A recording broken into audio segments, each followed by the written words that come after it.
On va maintenant parler d'une méthode d'immobilisation de l'épaule qui s'appelle le maillot clinique. C'est une méthode qui est très simple et très efficace pour immobiliser toutes les épaules traumatisées. C'est ce que vous ferez au décours d'une réduction de luxation antérieure interne d'épaule. C'est également ce que vous ferez pour immobiliser vos patients traumatisés de l'épaule avant de les hospitaliser dans votre service. Voilà, donc le maillot clinique, c'est vraiment le type d'immobilisation que vous devez connaître pour l'épaule. Et vous allez voir que pour le réaliser, on a besoin de jersey. C'est possible un jersey de 10, c'est la taille standard. Et la longueur dont on aura besoin, c'est en fait 5 longueurs de bras du malade. Donc vous prenez la longueur d'un bras, et ensuite vous en déroulez 5 longueurs, voilà, donc 1, 2, etc. Vous prendrez 5 longueurs de bras du malade. On a besoin de 2 Américains, 2 pansements américains pour protéger les zones avec lesquelles le jersey sera susceptible de frotter. On a besoin, si possible, d'épingles à nourrice et de sparadrap. Alors en l'absence d'épingles à nourrice, on les remplacera par le sparadrap tout simplement. Et évidemment de ciseaux, comme toujours. Alors, on va bien prendre notre temps parce qu'il faut bien comprendre la technique. Donc, on commence par prendre une longueur de bras qui dépasse, voilà, sur le bras qu'on va essayer d'immobiliser. Voilà. Et on prend les mesures pour pouvoir le replier. Et ensuite, voilà, il faut bien comprendre que le trou qu'on fait là, qui va arriver sur l'épaule, voilà, c'est ce qui va permettre de rentrer la main à l'intérieur du jersey. Vous voyez, ce bout qui dépasse là ne servira simplement qu'à pouvoir revenir sous le bras qu'on va immobiliser pour le bloquer. Vous allez voir, voilà, on glisse le membre supérieur traumatisé à l'intérieur du jersey. Voilà, on va vous montrer ce qui dépasse. Vous voyez, ce qui dépasse ne servira qu'à retenir le membre supérieur. C'est très important. Voilà, donc vous voyez maintenant que le membre supérieur est ganté du jersey. Alors on va prendre soin de le replier pour pouvoir le fourrer avec un américain, ce qui permettra d'éviter les compressions au niveau de la nuque, ce qui finit par être douloureux puisque c'est une immobilisation qui est parfois portée pendant plusieurs semaines. Vous voyez ainsi que l'américain protège et adoucit le contact entre la nuque et le maillot clinique.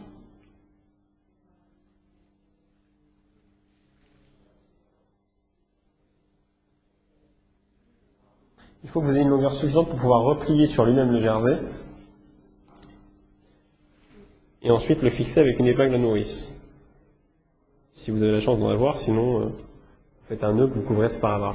De toute façon, même l'épingle à nourrice doit être couverte de sparadrap, car l'épingle à nourrice, il est illusoire de croire qu'elle pourra tenir 3 semaines sans s'ouvrir. Donc on la couvre de sparadrap.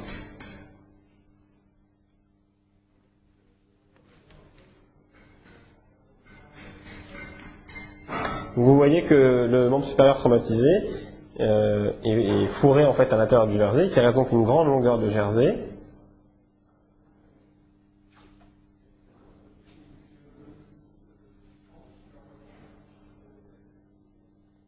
Voilà.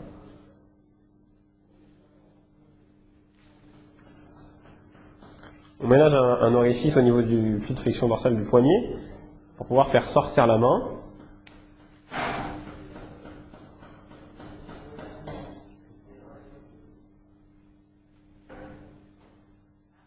Alors vous voyez qu'ici on a une zone de souffrance potentielle, un conflit potentiel entre le jersey et le poignet, donc on le replie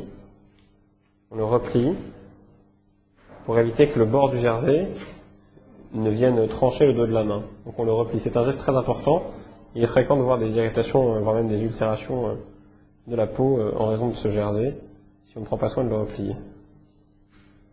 L'épingle à nourrice est à nouveau protégée par du sparadrap.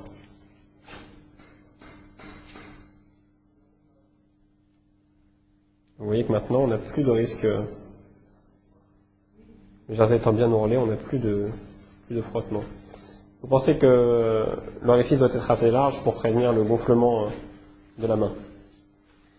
On pense à placer un deuxième américain au niveau du creux axillaire. En effet, vous pouvez imaginer l'état de transpiration dans lequel se trouvera le creux axillaire après 3 semaines d'immobilisation, donc il faut prévenir les problèmes. Ensuite, voilà, c'est très important. Vous voyez que la longue portion de jersey passe sous le brassin et vient faire le tour par derrière du thorax du malade. Mais c'est très important. Ici, le membre supérieur qui est fourré à l'intérieur du jersey se prolonge par du jersey qui vient faire le tour du thorax, puis le tour du membre supérieur traumatisé. Donc, je vous refais le trajet du jersey. Là, le membre supérieur est fourré dans le jersey. Il part de là, donc il fait le tour de la nuque.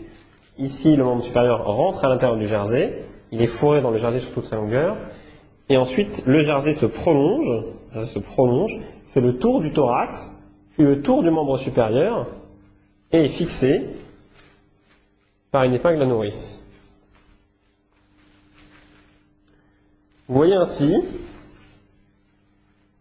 que les mouvements d'abduction sont bloqués par le jersey qui plaque le membre supérieur contre le thorax, et les mouvements de rotation sont aussi bloqués. Le membre supérieur est donc très bien immobilisé, et particulièrement dans les mouvements, dans les secteurs de mobilité concernant l'épaule. Alors vous allez voir maintenant que, comme toujours quand on prévoit des immobilisations prolongées, il faut imaginer ce que ça va devenir.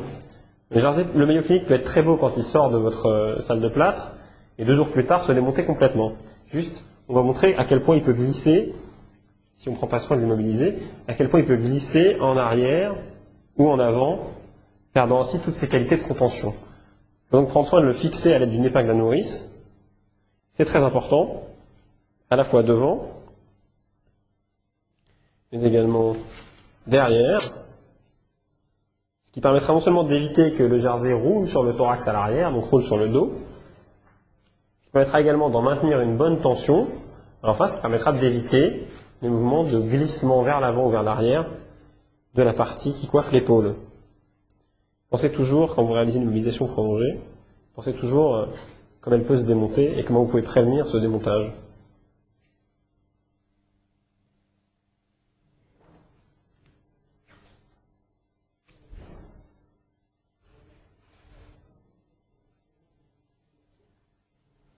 Voilà, on va reprendre une dernière fois le trajet du jersey pour bien comprendre.